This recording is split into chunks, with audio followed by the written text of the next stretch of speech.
first one is about the potential merger of Nissan and Honda. I think auto industry players are at crossroads with the EV in China coming along and self-driving technology, and then there's also geopolitical tensions right now with the Trump administration, etc. So in such an environment, how strategic can this merger be, and what will the impact of this merger be on Japan's broader auto industry, its suppliers, other competitors, and the overall competitiveness of Japanese cars? And my second question is about yourself, actually. I'd like to ask your future plans. You've established a notable status in this industry, but you've been staying in Lebanon for the past 5 years, and you're in a difficult condition to leave the country, I understand. So how do you intend to spend your coming years? Do you have any planned activities? That's my second question. Thank you. Okay, for the first question, I mean, in my opinion, from an industrial point of view, and again, I'm talking only as a businessman. I'm not talking as a politician or somebody playing into who wants to control what into this industry.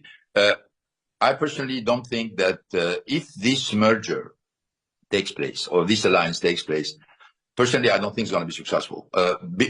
Again, because too much duplication and not enough complementarity. And again, don't forget that Honda is an engineering organization. Engineers in Japan are talented, but they're very proud also.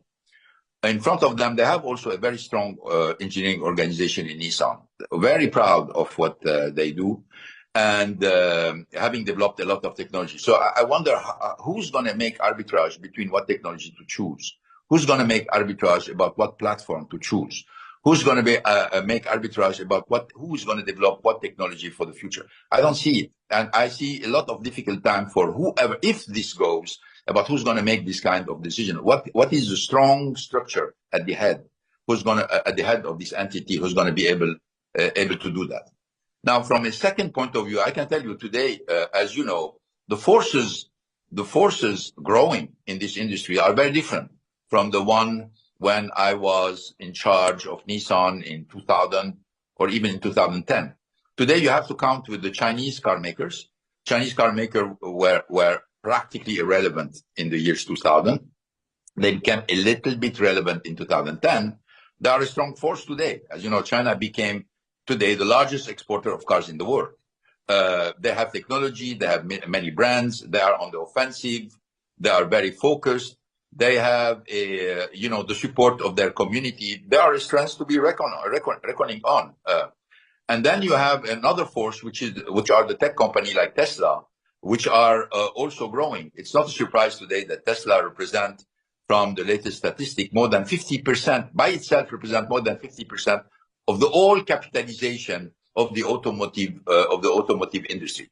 So frankly, in a certain way, today, Nissan has been marginalized by its own weaknesses and by its own mistakes.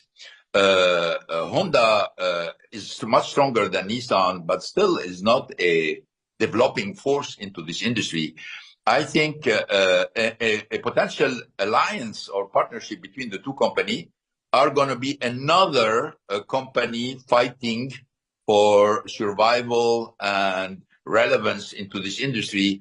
But without any doubt, they're going to have a tough time against the Chinese, against companies like Tesla, and also against Toyota, which is obviously facing these challenges in a way which is much more convincing. So, but again, I can't predict the future, but I can tell you the seeds of conflicts, of problems are already there.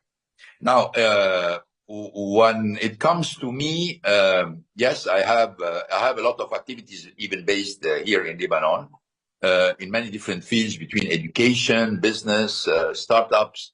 I spend a lot of time also defending myself from legal attacks, or also fighting for my own rights, particularly against Nissan.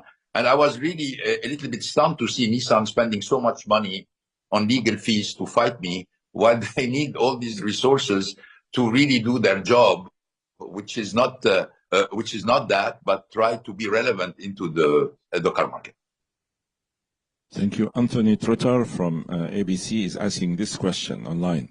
Nissan was nearly out of the race before you took the wheels and drove it to the head of the pack. But in today's auto industry, is there another company, big or small, with the potential to accelerate like that with the right driver? Look, frankly, I'm a person who is convinced that at the end of the day, human talent make a difference. Okay, human talent make a difference. I can give you an example. I'm not going to talk about Nissan, but let's talk about Tesla. When you look at the market capitalization of Tesla, okay, how much of it you attribute to Elon Musk? Okay, you can answer the question, but a sizable part of it is due to him. If you eliminate Elon Musk from the head of Tesla, how much of it will remain? I don't know, but I can tell you a sizable part goes away. So if you have the right driver, if you have somebody who's experienced, who know how to do these kind of things and navigate in turbulent time, who understand the basics of this industry, what are the pitfalls and what are the opportunities for the future, anything can be made. I don't think a situation is desperate, never desperate. What is desperate is you can't find a solution, or you don't have the right solution to really change the situation. When I arrived in 1999, the situation of Nissan was desperate. You know, Nissan has tried a couple of plans that didn't work. Renault was not the first choice of Nissan. We ended up being at the helm because there was no other choice. It was desperate. It was panic mode also. It was first panic mode. So we went in, I came with a group of people and with the Nissan people, selected a lot of talent inside Nissan. We made this transformation of the company that lasted for 18 years, successfully for 18 years. So I don't think any situation is desperate, but if you don't look at your problems the way they are, if you are trying to hide things, if you don't want to be objective vis-a-vis your difficulties, there is no way you're going to be redeemed. And it looks like Nissan today in this situation, not looking at their problem the way they are, and frankly, with, in my opinion, a very, very weak management team. Now, if the right person comes and you have somebody with talent and with the good knowledge of the industry, yes, they can make a transformation. Yes, without any doubt.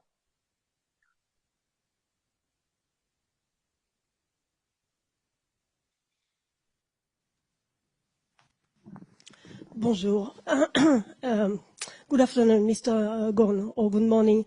I'm Karine Ishimura, working with Radio France and Libération. I would like to know what is your relation now with France, and how you see the future of Lebanon, which is in very big difficulties. Well, my relation in France, that means with the country, I think I have a very good relationship with the country. I have a lot of friends in France. You know, I've been trained in France. I made all my career with French companies. So my relation with France is very good. My relation with the French government is a different story because the way they have abandoned me during my ordeal in Japan is something that I cannot forgive. Obviously, the government is changing. When, you know, I remember the statements made by Bruno Le Maire, who was the former finance minister, who stayed as a finance minister for 7 years, who said that he trusted the Japanese system, justice system, that I'm a citizen like any other citizen. But, you know, when I came to Japan, I was not coming as a tourist or as a French citizen. I was coming at the head of Renault. I was the head of the alliance. I was at the head of one of the major interests of French interest inside Japan.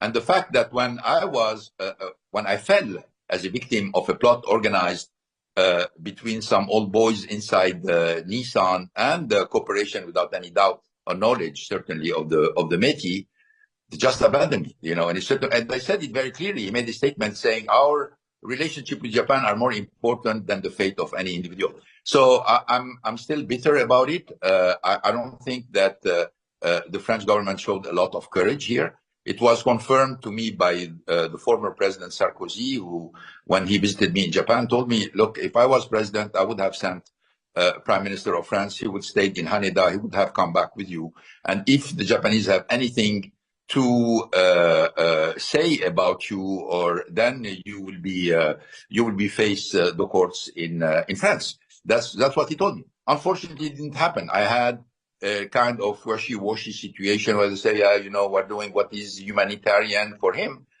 but they just abandoned me to my fate. But this is not France. This is the French government. There is a distinction between both.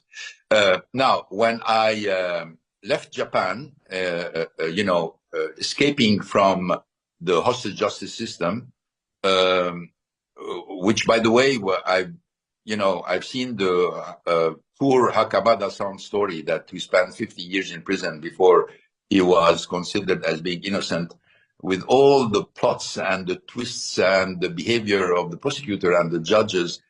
It is heart-wrenching in a certain way to see this kind of situation.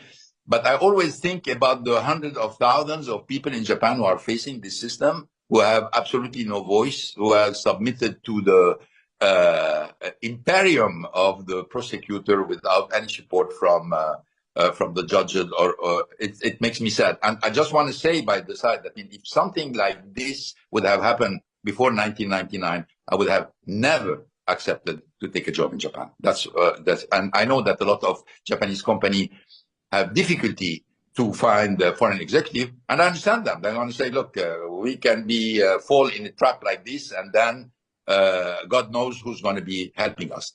Now for Lebanon, what I can tell you is situation of the country is difficult. The country is facing many challenges. Political challenges, financial challenges, economic challenges, existential also challenges.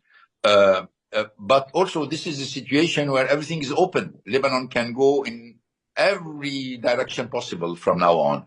There is a presidential election that will take place on January the 9th. So we know who's going to be at the helm of the country. And I'm sure that whenever this person will be elected, a lot of goodwill and talent, because there are a lot of talent in Lebanon and of Lebanese people outside Lebanon, they will support this new administration in order to get the country out of trouble. So today's situation is very bad, but there are a lot of options to shore the situation up and to put Lebanon where it should be, which means at the best level of the Middle Eastern countries. Thank you. Let's stay in Lebanon. I have a question from Dave Makumts.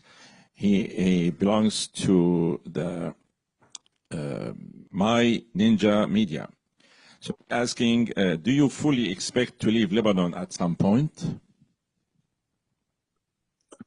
I cannot answer this question, because if I am blocked in Lebanon today because there is a red notice from the Japanese legal system on me, and they are blocking the system. They are extending the hostage justice system to foreign country, which means the Lebanese authorities have asked Japan to say, look, we don't extradite our citizens. So if you want justice to be done, please transmit the file to Lebanese legal system, and we will try Mr. Ghosn in Lebanon for the crimes he has been accused of.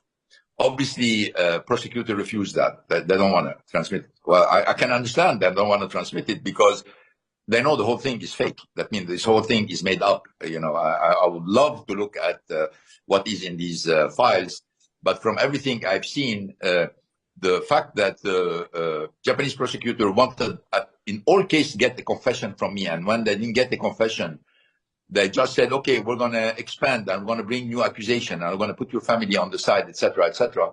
And all of this is recorded, as you know, but they will never release the recording. I will be here for a while, but I do not despair of one day Japan will have to change the system and look at this and look at all the victims of the system and then release this infamous red notice that they put on me. That's what I can tell you. So nobody can predict the future. I was never able to see before 2018 that I would fall in a trap like this. Frankly, I was stunned by it. I was surprised. People asked me, didn't I, suspect something like this? Yes, I suspected some adversity. I suspect some animosity, but not something as brutal and as violent as it happened, with all the bad consequences it had for everybody. So that's why I don't preclude about what's going to happen in the future, but I have hope that one day I will be able to travel in the world and go and seek all my different interests in different countries. Thanks.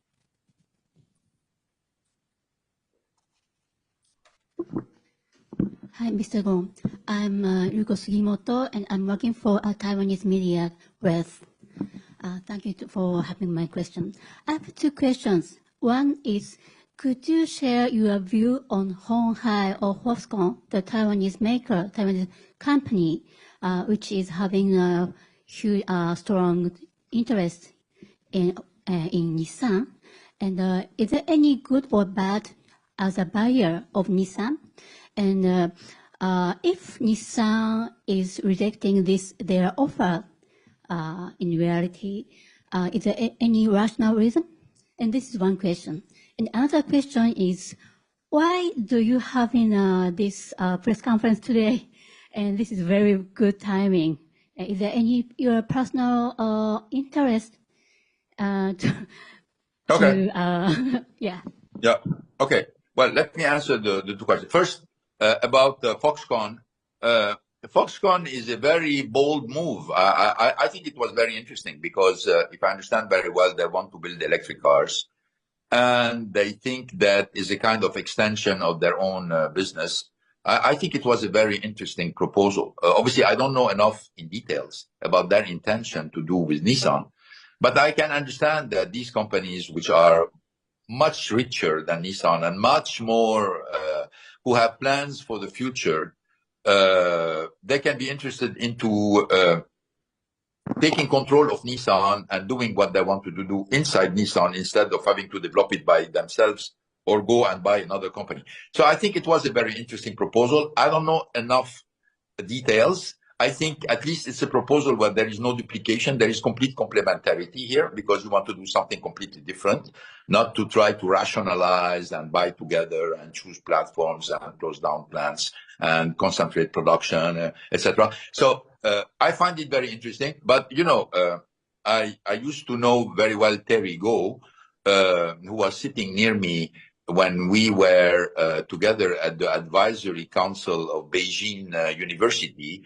He's a very realistic man. I think if they feel that there is opposition from the Métis, they wouldn't go, which I understand. If they feel that the political scene is not very favorable for something like this, you shouldn't go. Too much trouble. You have already the challenge of dealing with Nissan, but if on top of this you have to have a very hostile government or a government who is not going to be favored this, it's better to stop it. And if I understand well, the talks between Foxconn and Renault to buy the shares have been suspended, probably with the intervention of the French government, who has been during these periods extremely complacent with the Japanese authorities. Now, why am I having this conference today? Frankly, I didn't intend to do it. It's Roger who asked me if I want to do that, and he insisted that there are so much topic that you guys wanted to interview with me.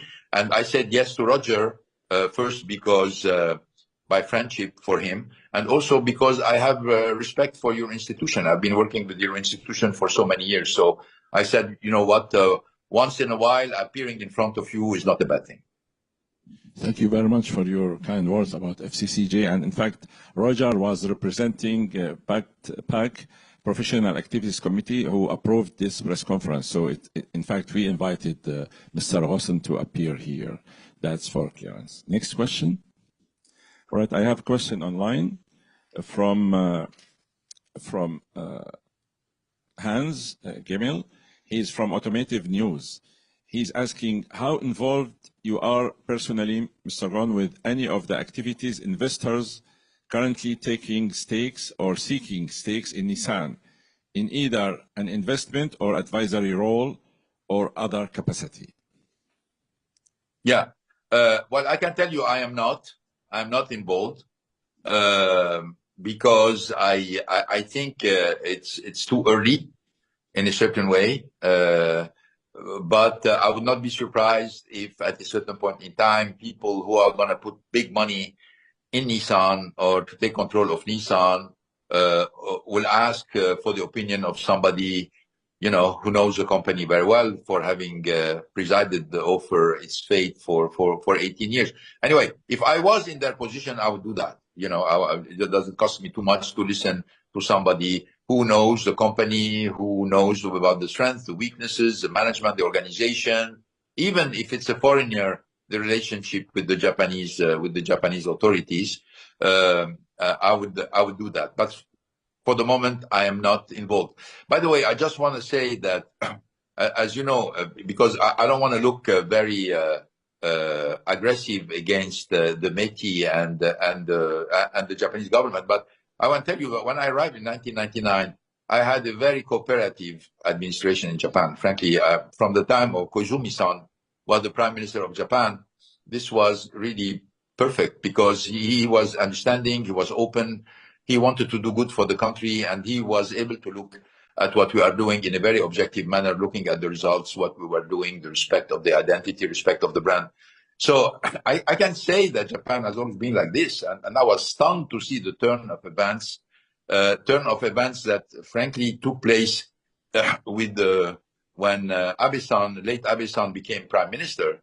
And even Abe-san, when I was arrested, I know he met with business people and he told them this story, which should have never been taken by the prosecutor, this should have been solved in the boardroom of Nissan and let them solve the problem with themselves because no harm was done. There is no victim. You need to, if this is only corporate issue, it needs to be dealt with corporation. So there was a common sense. There is some more common sense, but unfortunately, you have always people with extreme opinions or extreme sensitivities, and when they prevail, it creates disasters. Thank you. Yes, please.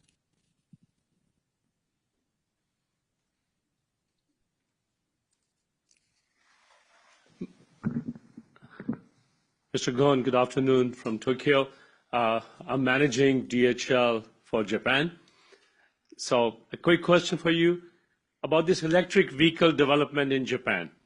Japan is pretty slow, I would say, in electric vehicle development.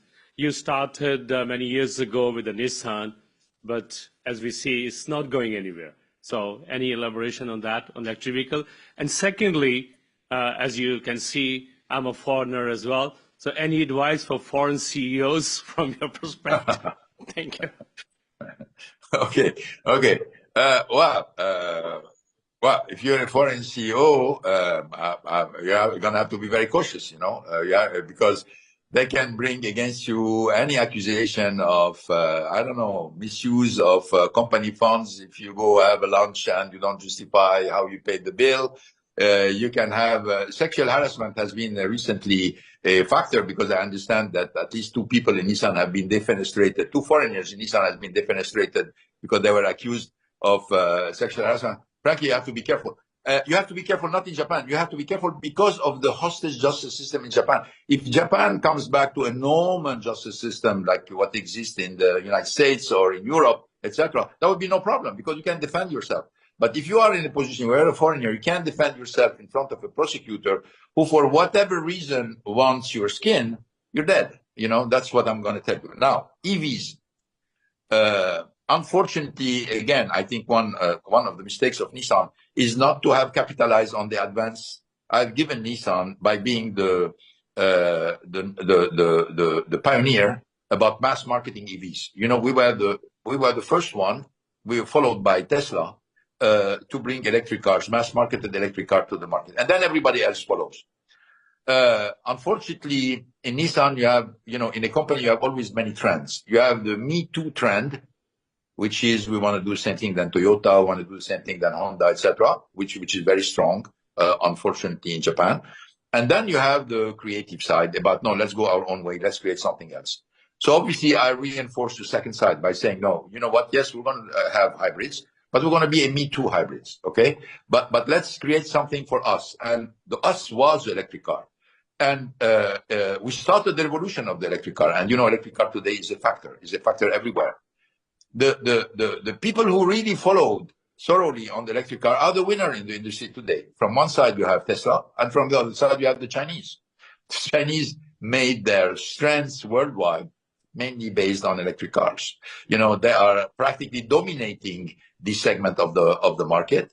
They are flooding the world with well done, well engineered, cheap electric cars. And the only way to defend themselves, some countries are just putting tariffs to fight against it. But tariffs has never been a solution. Tariff is just a temporary measure to allow your industry to catch up if it has lost time. Tariff cannot be a protection against a winning technological trend. So I'm a big believer in EV. I don't think EV is going to be the only technology, but they're going to be a main technology. And all those who have abandoned EV or did not develop EV are bearing the consequence. And all those who really pursued and focused on EV are the winners. The Chinese from one side, Tesla from the other side. Thank you. Let me follow up on the tariffs issue. We know that President-elect Trump is championing that tariffs in his new presidency. He said that many times, and many countries are concerned about it. Do you see any impact on his tariffs policy on the car industry in the world and car also trading? Thank you. Yeah, well, without any doubt, if you put tariffs, it's going to have an impact. It's going to have an impact on reducing the exchange, and it has an impact also on the consumer. Frankly, between the announcements of tariffs from one side and what's going to happen on the market, there may be a difference, because this is also a negotiation team. You know, I'm going to put tariff unless you fix this problem, etc. So this is classical. It has already appeared. I don't think we need to take everything at face value, but I think what matters is what at the end is going to be implemented. This, not what's being announced, but what's going to be really implemented will have an impact on the industry. Our industry is a global industry. That means no car maker can make it by restraining himself to a country or to a region. It's impossible. Because of the amount of investment that we have to develop in technology, because of the cost of a platform, because of the cost of a new car, the cost of a new engine, we have to have the global market. We have to compete on the global market. And tariffs reduce this accessibility and weakens the company, and in a certain way, reduce the capacity of consumer to buy these products. So I personally think this is not going to stay. If it happens, it's not going to stay. It's going to fade away, because without any doubt, the markets are going to have, again, to reopen, because it makes so much sense. It doesn't mean that globalization is going to continue like nothing happened. I think we're going to have a combination of nationalism from one side and globalization also on the side, but is a more balanced way. I don't think tariff is the solution. I think the tariff is a temporary solution to fix a problem that you have in mind and you want to fix. Thank you. I have a question online from Renault McVoy. He's with Japan Media Services. How do you think the media coverage of your case has impacted the perception of corporate governance and the Japanese justice system globally? Well, I can tell you that the coverage of my case when I was arrested in 2018 was terrible. Was terrible for a very simple reason. I can't defend myself. I was not allowed to speak to the press, as you know. When I was arrested in November 2018, and then I came out in March 2019, it was clearly said that, I couldn't talk to the press. When I tried to organize a press conference, I was brought back to Kosuge. I was rearrested again. And then when I was bailed again, I think the general prosecutor of Japan, responding to the media, one journalist asked him questions about, is it true that Mr. Ghosn cannot talk to the press? He said, no, it's not true. He can't talk to the press. But we are also free to bring new charges, which was an obvious answer about shut up and don't open your mouth and let us continue to hammer your reputation and let us be the only one talking about you. So when I escaped and came to Lebanon, I had 1 year delay into trying to rectify this image and try to bring back some kind of realism to everything which has been said. And it was a hard battle. It was an uphill battle. Now, the hostage justice system in Japan, it's not the first time. This was a very known case because international press covered it. It brought the light on the system, but the system existed already for a certain time. And let's not forget about the hundreds of thousands of Japanese who are victims of the system all the time. Nobody talk about that. When you see the power of the prosecutor, and frankly, I was the CEO of a large company. I had all the media looking at my case. And when I witnessed the brutality of the prosecutors and the lack of objectivity of the prosecutors, the only obsession they had is you have to confess to what we are accusing you of, with all the power of the state behind them and the fact that you cannot access your lawyers. I can imagine the normal Japanese citizen in front of a situation like this. It's pitiful. It's heart-wrenching in a certain way to see that you have hundreds of thousands of people going through that. And many of them are innocent, but they have to confess just to end up the onslaught of offensive coming and threatening coming from the prosecutor. So it put in light the hostage justice system in Japan. And I was, in a certain way, when I saw the United Nations statement saying that my arrest was arbitrary, and they're asking Japanese government to make an inquiry about what happened and even offer compensation for what happened to me. It means that, evil does not always prevail. It can prevail for a while, but at a certain point in time, right will prevail. We don't know how much time it's going to take, but I'm absolutely sure that one day or the other, Japan will get rid of the system and the omnipotence and the overpower of the prosecutor into the system. Thank you. We still have a few more minutes. If you have any question, please let me know. All right. Let me ask you a personal question. I want to buy a new car, so in Tokyo. So what would you recommend for me? Seriously. Well, you have plenty of choice. Huh? You have a lot of great company and great product. By the way, you can have a great product without having a great company. I would personally recommend, depends on how you're using the car. But I can tell you the Patrol of Nissan is a great car. I'm still using it. This is a car that I supervised in engineering, and we developed it particularly for the Middle East. It's a great car. So you can have great car in company which are not so great. My recommendation, if you want a 4x4, go buy a Patrol. If you want just a city car, probably the safest bet in Japan would be Toyota. Thank you. I will consider that. Mr. Ghosn, one more time, Radio France, Karine Nishimura. We talk a lot about Nissan, but what could you say about Renault? And also about Stellantis. Your former friend, I think, Carlos Tavares, was also disinvested from Stellantis. How do you see the situation of the French automakers? Well, obviously, I can talk about Renault more than I can talk about Stellantis, even though, as you know, I know very well Carlos Tavares. He was part of my team for a very long time. I think the guy is very talented. He's made a great job in Stellantis. Obviously, had a tough year, like many other companies. And so I cannot tell you more than that. But for Renault went back to what it was before 1999. That's it. I mean, it's after, unfortunately, Renault has been accomplice with the nomination of Senard as chairman of the board, nominated by the French government, by the way, to continue this policy of bending backward to please the Japanese authorities.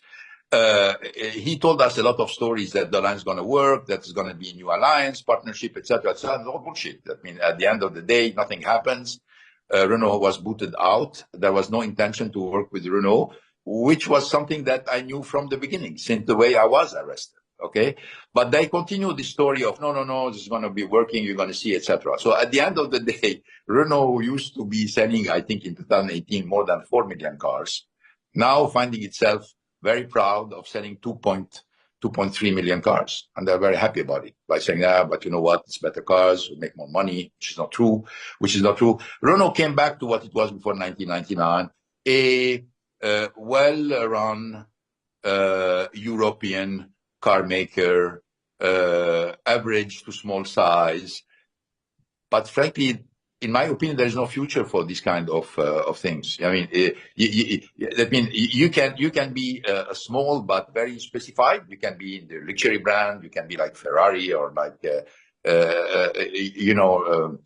Mercedes Benz or like Audi. Yeah, you can, but you cannot be a generalist and small and particularly limited to Europe. They went out of China, they went out of Russia, they went out of all the markets where they were challenged. That's not the way to grow. You grow by facing your competition, by adapting to the situation, no matter how difficult it is. I'm not saying this from Renault. So my opinion is Renault was another victim of what happened with my arrest, because they were on top of everything in 2018, jointly with Nissan. Now they are a small European generalist,